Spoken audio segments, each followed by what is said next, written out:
Mo Nawaz from Success News. Today I've got somebody who's a living legend in his own time. A gentleman that was actually stated by David Ogilvy, who owned the world's largest advertising agencies in them days, and he quoted this gentleman as the world's authority on direct marketing. He has spoken over 57 countries which he travels around, and even at this moment in time he still flies halfway around the world speaking at different events for the universities, for businesses, and still continues to work as a consultant and as a copywriter. As one of the top copywriters in direct marketing, in direct response, I have the pleasure and the honour of having Drayton Bird with us. Drayton, welcome to Success News. Hi, man. We're surrounded at the Birmingham City Football Ground today, so we have the opportunity to visit Birmingham. Surprised they let us in. So Drayton, for the benefit of our members and our viewers, what we're going to try and get an understanding is about Drayton Bird, the man, about your background, how, what sort of education you had, what sort of obstacles you faced in your life going through till you got to the point that you were the known figurehead around the world. So if we start off with your background about your schooling, your education, what sort of school, first of all, sorry, my apologies, where was you born? I was born in Liverpool, in Sefton Park. My parents were people, both came from families that had had a lot of money and lost all the money. My father was a salesman, and they wanted to give their children a good education. So they bought a run-down pub outside Manchester. And they made a lot of money out of the run-down pub, and they did indeed send their two sons to posh schools. And their two sons hated their posh schools. I went away when I was 7, my brother went away when he was 5. When I was 11, we ran away, and when we were brought back, I realised that I had no chance. So when I went to my next school, I didn't try to run away. Okay. But essentially, was that in Manchester or in Liverpool? Actually, the first school was in North Wales. Okay. And I remember that when I heard the headmaster had died, I bought drinks for everyone because he was an utter shit and a hypocrite. That's a nasty one. And I was, if you're at all interested in character, I mean, I'm fascinated by my character, but I think the thing that makes me reasonably good at what I do is a deep dislike of what everyone is expected to do. In that first school, I was wrongly accused of doing something and then punished. And then when I went to the next school, I was once again wrongly accused of doing something and punished. And I think there's something inside me made me take the point of view that whatever the accepted way of things was going to be, I would do something different. So if they're going to do that, I'll do this. That was one thing that I shaped my character. Did you take any formal qualifications while you were still at school? Did you? I was very lazy but quite bright. I got a scholarship to Manchester University, and at the end of the first year I walked out because I'd spent these years. The pub was a very odd pub, in the sense that it was in a very working class district in a place called Ashton-under-Lyne, which used to be the subject of musical jokes. And so one half of the clientele were very, very rich people who owned cotton mills in those days. They had a cotton industry in this country. And the other half were very working class people. So I spent my time mingling with very different types of people. When I was at home, because these were boarding schools, to the kind of people I was mingling with when I was at school. Okay. Were you living above the pub, or did you still? I lived above the pub. The pub's still there. The brewery, Robinsons of Stockport, should be shot because they've ruined it. Sorry, they've improved it. People always confuse change with progress, don't they? But I think I got a very, first of all, a way of looking at things which was not quite normal, and whatever, I always thought, whatever I was expected to do, I should do something different. And I got to know a wide range of people. And I think that if you want to succeed, I'm not just talking about in my own trivial area, I'm talking about in anything significant in life, then there are two things that will help you a lot. And one is not looking at things the same way as everyone else does, because if you look at things the same way as everyone else does, you will end up doing the same things as everyone else does. Absolutely. That's one. And I think number two, coming into contact with a lot of people.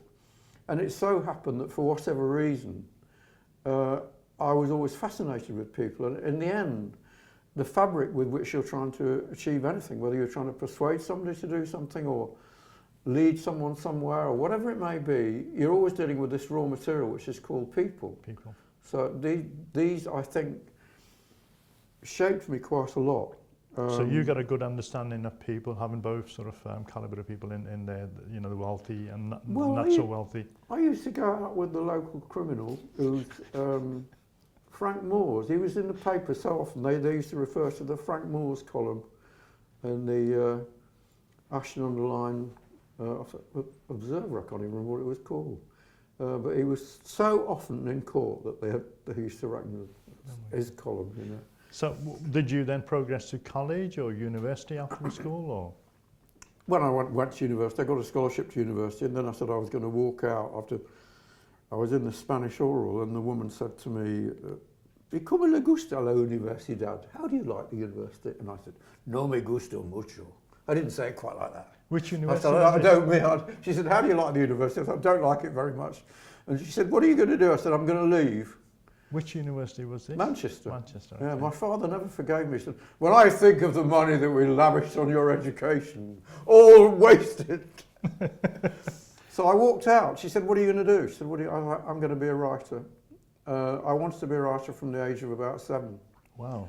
And I can remember it took me about 6 months to get any kind of a job. And I got a job as the assistant editor of a magazine called Cotton, which was all about cotton. And I used to write the editorials and this, that and the other, but unfortunately, you're too young to remember, but round about that time, sex was discovered, yeah? Round about 1957, and I thought, wow, this is really interesting, I must give it a go. So I managed to get a girl pregnant, because although I discovered sex, I hadn't discovered certain other aspects of the consequences. So I found myself living in a 2-up and 2-down house in Catherine Street in Ashton-under-Lyne. We were the only ones in the row with a bath. So people would come round and say, "Can our Annie use your bath on Wednesday night?" So I was there with no money, with one child, and then I discovered how it was done, another child, but a bath and an outside toilet. And a very, very posh friend of mine, who's very well connected, was working in advertising. And he said to me, "You do terribly well in advertising." And I said, "Really?" And he said, "Oh, yes." And I knew nothing about advertising. It was like, you know, commercial television had just about begun. Yeah? There were ads in the papers and posters and this, that and the other, but I knew nothing about it. So I thought, stroke of genius, I'll go to Manchester Public Library and read the books on advertising. So I went to Manchester Public Library. I can't remember whether there were 2 or 3 books on advertising, but I read them in an evening, and I thought, this is great. I said, I like writing. The other thing I was always interested in being when I was a child was being a lawyer, so I liked arguing with, persuading people to do things. This is like commercial advocacy. And so I'm going to try and get a job in advertising. And that took me months of endeavour. I had to lie, kiss arses, talk rubbish. Isn't that what advertising about? Anything to get a job. And eventually, I went to see a man in Liverpool who said to me, "Oh, you want to be a copywriter?" And I said, "Yes." And he said, "Well, you have to be a messenger boy and go through the ranks and this, that and the other." And I was sort of like 21, 20. And I thought, I don't have time for that. And he said, why should we hire you? And I said, because I can write. And he said, really? He said, show me what you've written. And I showed him the editorials I'd written for this magazine, all about the cotton industry. God bless it. And then he said, why else should I go? I said, well, I think that in order to write copy, you really have to understand an awful lot about an awful lot of things. And he said, oh, really? He said, interesting. He said, what's the difference between the way a two-stroke engine works and the way a four-stroke engine works? And I have to tell you, I cannot drive. I've never been able to drive. But by sheer coincidence, I knew how the difference, and I explained it. He said, oh, that's interesting. He said, can you tell me the name of the Plymouth Evening newspaper? And I had no idea. But he asked me about 10 questions. Yeah. And he said, oh, yes, you are quite knowledgeable. And then he said, well, why else should I give you a job? And I said, well, I understand people. I said, I think what you're doing in copy is you're persuading people. That's what it's all about. Understanding things and linking them to people. And he said, well, why do you? I said, I was brought up in a pub. And I believe me, when you see people after had a few drinks, you understand people. So he said, all right, I'll give you a job. How much money are you getting paid? This gives you an idea of what's happened to the value of money. I said, £6.13 and 10 a week after tax. So he said, we'll give you £7. And I said, well, the thing is, this was in Liverpool. Your agency is here in Liverpool. I'm in Ashton-under-Lyne. I'm going to have to come from Ashton-under-Lyne into Manchester and into Liverpool, and I can't afford it. So he thought for a bit, and he said, all right, we'll give you £9 a week. And I used to get up every morning at 5:30 and go into Manchester and then into Liverpool and go and do my job. And I lived at lunchtimes but I used to buy a loaf of bread, and I'd buy some cheese, sometimes sardines, and sometimes cheap pâté. And that's what I would eat for lunch every day. Which is, as you know, I mean, there's nothing difficult about that sort of thing. No. Nowadays, people expect to have a 94-inch screen television and this, that and the other, but I enjoyed it. But I was very quarrelsome, and I always have been. How long did you stay there? I was there for 14 months, and after a bit, I was told that they didn't like me swearing. Nothing changed. And they didn't like me saying rude things about the vice chairman. And the guy who said it denied it, but he said, we do like our young gentlemen to wear a hat. Because I used to wear very narrow trousers and flowery waistcoats and that sort of thing. And then I wrote my first piece of direct mail to get a job in Manchester. I wrote to 5 agencies in Manchester, got 3 interviews, offered 2 jobs, took one of them. And then after about 3 months, the chairman or the manager, the guy who actually owned a restaurant, which is still there in Manchester, called Sam's Chop House. Okay. What did you learn in those 14 months that you was there for? What did you really learn from the agency? Well, the first thing I learned, which is very important, and I think it's true of almost every category of business I've come across, was that hardly anybody bothered to study. And I thought to myself, this is marvellous. I've read these books, even the books I read in Manchester Public Library, nobody had read them. You know. People in advertising then and now rely on this mysterious quality called talent and being, in quotes, creative. And I thought that advertising, marketing should be like everything else, that there must be a discipline, there must be some people who knew how it was done, it must have been written down, I should study it, and if I studied it and other people didn't, I'd do okay. And the one thing I would say, after 50 odd years, or nearly 60 years in business, is that most people don't study. And if you study, the advantages it gives you are quite extraordinary, because most people don't. They just do not. They rely, particularly in a business like marketing, people rely on charm, good looks, bullshit, meeting the right people. Still the case. Where did you move on to next? What was your next? Well, the next job was this job was the guy who said in Manchester, who said after about 2 months, he said, we're thinking of starting a public relations division, Bird. How would you like to run it? And I said, not really. And he said, why is that? And I said, because public relations is to advertising as perjury is to lying. And he said, well, it's either that or the sack. And I said, I'm your man, Mr. Knowles. So I did this job for about 6 months, and I was okay at it, but I wasn't very good. You know? I think to be good at public relations, you've got to be really, to get on well with people. And to be frank, I'm actually really shy. And the reason I think I'm a reasonably good writer is because, or I've found whatever ability I've got in writing is because face to face I'm quite shy. I know you, so I can talk to you, but if I didn't know you, I wouldn't talk to you at all. I wouldn't even dream of going up to you. So I liked writing. And what happened then was, he said, this public relations division, not doing very well, Bird, is it? And I said, not really. He said, afraid we're going to have to fire you. So and I started laughing. And he said, what are you laughing about? And I said, well, what do you want me to do? And he said, well, I think it would be a shame to lose a good lad like you to the north. So I've arranged for you to have a meeting with Mr. Porchin next door. And that was the guy and director of the biggest agency outside London, biggest advertising agency outside London.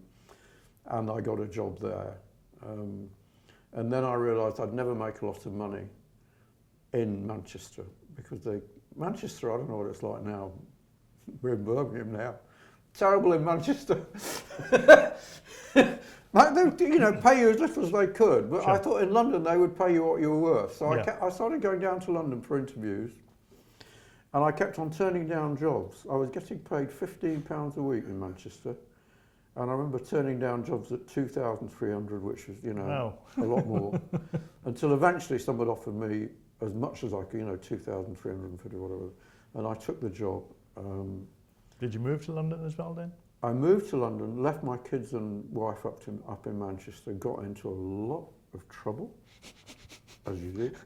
We shan't go there today. We'll go there another day.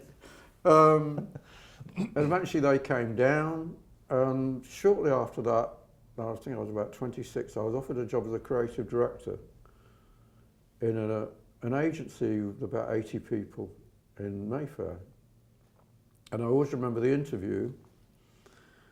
The guy said to me, very nice man, he said, this is a wonderful opportunity. And he said, the thing is, he said, we've got this head art director, he's very brilliant, he said, but he's very difficult to get on with. We never had anybody in your place able to control this man. You have to be able to stamp your personality on the agency. And I said, well, Mr. Swab, for that was his name, I said, I guarantee I'll stamp my personality on the agency. Whether the agency will like it or not, I don't know. And so, but what I then did was I tried to persuade, we had a lot of clients, British Travel Association was one, Greek National Tourist Office. We had big cigarette accounts. All the accounts I could think of, I tried to persuade to test and measure, because I'd started reading books about how a little change could make a huge difference. And so I can remember one of my clients sold washing machines, and I can remember testing different words in the headlines. Should I use the word this? Should I use the word new? Should I use the word now? Should I use the phrase at last? The answer was it made no difference at all, but other things did make a big difference. I tested photographs against illustrations. I tested putting people in the photographs. Originally, I put a baby in there because I'd read that people looked at babies, and then somebody said to me, people will be worried about that baby sitting in front of the washing machine. So then I put a mother and father in front of the washing machine. So I tried all this stuff. Yeah. But I was increasingly fascinated by the difference between the clients that just ran the ads that they liked, or their wives liked, or that they thought their friends at the golf club would like, and the clients that needed to get response. I mean, the British Travel Association, if they wanted to get people to come to Britain, they had to get people to fill in the coupons, send them back, get the brochure, di-da-di-da-di-da. So I got more and more interested in that, tested more and more of that stuff. And eventually one day, somebody I'd worked with came to me and said, can you come and have lunch? And funnily enough, yesterday I was in London, I walked past the very restaurant where this happened. And he said, I've got this product here. He said, and I'm wondering if you think you could sell it. And it was a bodybuilding product. I know nothing about bodybuilding. And I looked at it and I said, show me what you've been saying about it. And they didn't. I said, show me the figures. What results have you got? And they didn't. And I said, I think I could sell 1,000 a week of these. Is this the And Charles they Atlas, said, yeah. the Bullworker? There are a number of particularly American copywriters. But Clayton Makepeace, who was the world's highest paid copywriter, probably at $6 million a year, he used it. A guy called Joe Vitale, Vital, I don't know how they pronounce it. Yeah, Vitale. He rang me up and said, he said, you sold me this Bullwork. And this was years later. Yeah. So I wrote the ads and they ran all over the world. But I would love to say I've seen them, I bought one. Oh God, no, a victim, another victim. Well, so they sold in Japan, they sold in Africa. Yeah. And the one thing they didn't do was they didn't get their numbers right. The people who owned the business had got their numbers wrong. And they said to me, if you can sell 1,000 a week, we'll give you 10% of the business. And by May, this conversation took place in October. By May, they were selling 1,000 a week. And by September, they realised they got their sums wrong. And they went broke. And I went to the people who bought the business and said, I'll work for you for nothing if they only sell 100 a week, 200, but give me a royalty. And I negotiated a deal which would have made me 60,000 a year, which in 1965 was very serious money indeed. And then the guy who owned the company, who was a guy called Sam Josefovitz, who was a very famous man in the marketing business. And then I worked in a creative consultancy. But I find it very hard to work for other people unless I really think they're wonderful, or even with other people. And what happened was I used to go into the agency, a little agency in High Holborn, with my white poodle. I had this white poodle. I'd walk along. Everyone would think I was gay. I used to get lots of interesting offers. So you walk in with your poodle every day at 11 o'clock. You ask if there's any work. You sit down and write it, and then you go to the wine bar. This is no way to run a business. And I said, well, does it work? They said, yeah. I said, are the clients happy? And they said, oh yeah. I said, well, fuck you. Give me my money. I'm leaving. So I left. How old was you then at the time? I must have been 28. Okay. 28. What happened was a guy, it's a very small world, the advertising world, and a guy rang me up and he said, I understand that you're looking for a mail order product, because I was fascinated. I'd tried 2 or 3 times to sell things through mail order with spectacularly unsuccessful results. You know, the road to success is paved with failures, which is something that people tend to forget. How far down the road before you started your own agency? Oh, a long time. What happened then was I started a mail order business with this guy. Okay. I took all the money these people had given me, and I paid for the guy who owned this mail order business to leave the country because he was in trouble. Took the product, we changed the product, and over the next few years, 3 years, less than 3 years, we had businesses in Sweden, in Germany. What was the product? The first product was a piano playing course, which had been featured on a television show where somebody had, Bernard Braden, the Bernard Braden show. Somebody had tried it and it actually worked. You did learn to play the piano. Okay. And then I started. I had a deal with a studio. I'd come in and make your own pop record. I was selling records in Sweden. I had a mailing house I had a newsletter. I had all sorts of things. And the only thing I didn't have was a clue. Because what happened was that one of the products I was selling, which was a fire extinguisher, there was a big expose done in the Sunday People newspaper saying it was dangerous.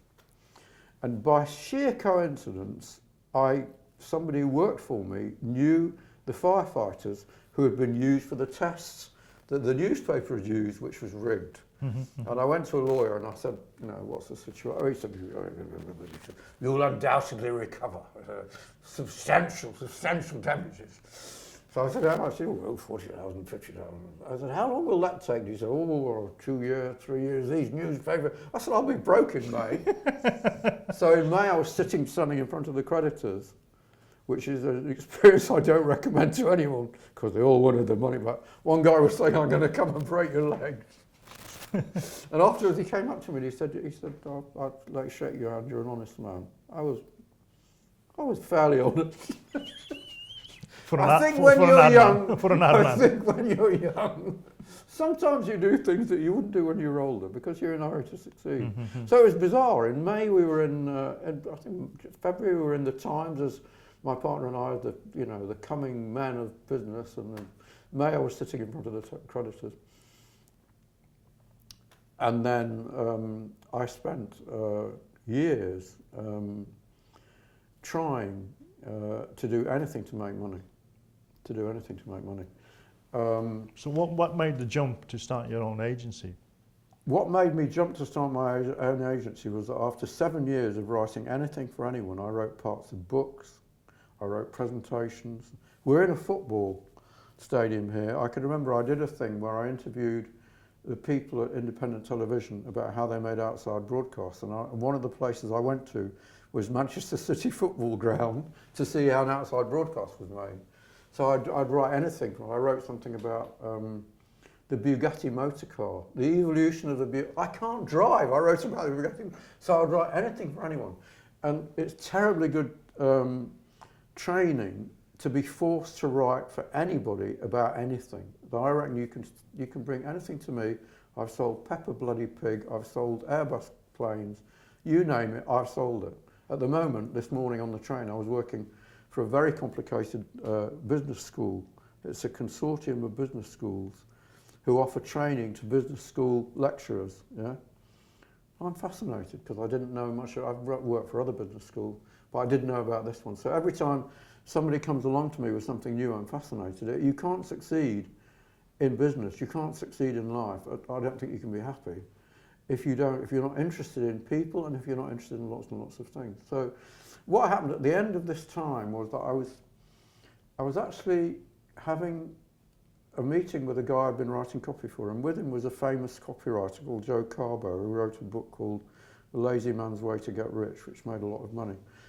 And he offered me a job, and several quite famous copywriters offered me a job. Another guy called Eugene Schwartz, who sold more books than anyone else in the world, he offered me a job, and I didn't take the jobs because I still had, although my family, my marriage had broken up, I still wanted to keep in touch with my children in England. I was offered a job by David Ogilvy, I didn't take it as well. So I stayed here, but at the end of the Joe Carbo conversation, the guy that I'd gone to see turned to me. He was a Canadian called George Caldo, and he said to me, Drayton, he said, "You're so smart, I can't understand why you're not rich." This is an article. And I went out and I thought, And I sat down and tried to write down what I thought I was any good at. And I decided that the one thing I was actually rather good at was advertising, but particularly advertising that got measurable results. And luck has everything to do with it. You know, people say luck has got a lot to do with it. Shortly after that, I had drinks with a friend whom I'd helped to train, because one of the jobs I did during my 7 years in the wilderness was I acted as a temporary creative director for people. And in one of the agencies I'd helped, there was a young guy who was interested in learning how to write copy to sell products. And I taught him. And he'd got a very good job, and I used to keep up with him. We had drinks one day, and he said, "This direct marketing thing, this is really going to take off." He said, "You're the only guy I know who really knows anything about it. Maybe you should start some kind of a consultancy."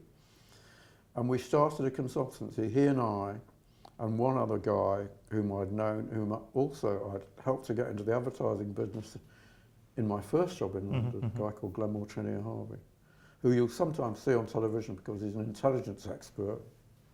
Don't know what he was doing in business with me. And we started this business, and this was the great thing, is to be there at the right time in the right place, and it was taking off. And the other great thing is to promote like hell. So what were the first few jobs that you actually went out and got for the agencies? Can you recall? The first job was completely useless. It was to sell a watch. We made like nothing for it. But the job that made the difference, what really made the difference, was we used direct mail. So I wrote a mailing which went out to 72 people. I wish I'd kept it. because it got us our first jobs. One company was a big mail order company at that time called Oddham's, and they came in to see us. We used to rent an office by the hour because we couldn't afford bloody hell. So they said, how much are you going to charge for this job? Which was a mailing to sell a set of recipe cards by a woman who died about 2 months ago called Marguerite Patton, who was the mother hen of the recipe business. She died aged 92 or something. And they said, how much would you charge to do a mailing for this? And we said £500. We said, we never pay more than £250. So we did a deal, 500 if we beat and 200 if we didn't, and we beat. And afterwards we'd said, if we get the business, we'll take them for drinks, forgetting that we had no money. And my then girlfriend, who became my wife at vast expense. Second wife. Third wife. Third wife. Don't even go there. Don't even go there. Don't even go there. Don't even go there. There's the one. I have the privilege of living with a lady at the moment who I keep on asking her to marry me, and she keeps on saying, no, you married all the others. But my second wife, who was very charming, went to the landlord of the two chairmen in Victoria and got him to give us beer and sandwiches on tick. So we got that job, and we ran a lot of advertising saying that we knew how to get results, you know. And within 3.5 years, we were the biggest direct marketing agency in the country. Okay. Because we advertised more than anyone else. We used more direct mail than anyone else. What sort of turnover were you doing at the time? What sort of turnover were you doing as an agency, being the largest? Not very much. Not very much. I can't even remember. You know? Okay. I know we had. It's a better way of putting it because money changes. We had a staff of, I think about 50 by the time we sold out to Ogilvy. Okay. We were approached by 8 of the top 20 agencies. How long was the agency running before Ogilvy sort of took it over? Only 3.5 years. Okay. Am I saying, what am I talking about? Let me see, it started in 77, that's what I'm talking, no. 3.5 years was the time it took to get rid of both my partners. They couldn't stand me. No, one went to and started his own business, and one was very expensive to run. Very expensive to run.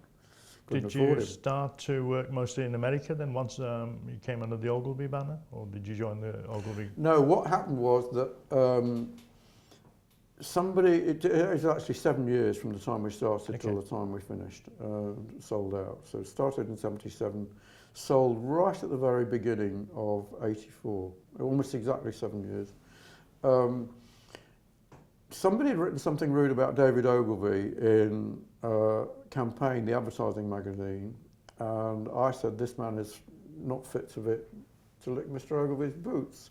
And the next thing that happened was Ogilvy rang me up and said, that was very kind of you. And the next thing that happened was the chairman of Ogilvy in the UK rang me up and said, oh, let's have lunch. And I turned to my partner and said, Ogilvy's want to buy us.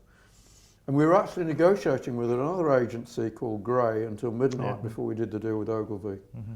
We did the deal with Ogilvy because we thought they were nicer people. I think it pays to work with nice people. Also, I thought their work was better than anyone else's. And then Ogilvy took a shine to me for no reasons that are not at all. I think probably because I wasn't very deferential. I'm pretty straightforward. I always remember the first time I saw him after we'd done the deal was in Amsterdam, and I'd gone to the wrong office because I'm totally disorganised, as you know, Mo. And I arrived at the right office sweating like a pig, and I used to wear a lot of cologne in those days. And David was sitting on a settee there, and he said, come and sit over here. And I sat down to it. He said, my God, is that you? He said, you smell like a horse boudoir. And I said, how do you know, David? We got on very well, and I got on very well with the people who were actually running the business. David didn't run it. David didn't think himself good at running things. So I got on very well with Bill Phillips, who was running it, and then Ken Rome, and then they made me the worldwide head of something or other. The worldwide, well, I was the worldwide creative director and something else. Vice chairman, that was it. Okay. Right, at this moment what we're going to do is we're going to put a pause on this and we're going to continue part 2 at a later date. I want to gauge from the viewers, from the audience, the feedback of how many people really want to see the continuation of Drayton Bird's story of his life and how he actually became the person as he is now known throughout the world. So those of you interested, please leave us feedback at the end of the video, whether you want us to continue the interview as quickly as possible or the sort of question that you would like to ask Drayton. So any comments below in this video, please, on Success News, and then we look forward to doing the second interview with Drayton not too far in the future. Thank you very much. This is Nawaz and Drayton Bird. Thank you, Drayton. My pleasure. Thank you.